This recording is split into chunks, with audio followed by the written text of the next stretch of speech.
Welcome to the short series of second hand bikes. আজকে আপনাদের সাথে যেটি নিয়ে আলোচনা করবো, আপনার থাম্বনেল দেখে অলরেডি বুঝে গেছেন, তাও বলতেছি।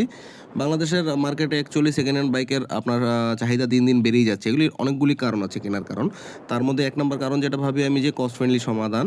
কারণ হলো অনেকের নতুন বাইক কেনার সামর্থ্য থাকে না, সেটা আমি যদি কম প্রাইসে কিনে ফেলি মধ্যবিত্ত নিম্নবিত্ত মানুষের জন্য এটা সুবিধাজনক।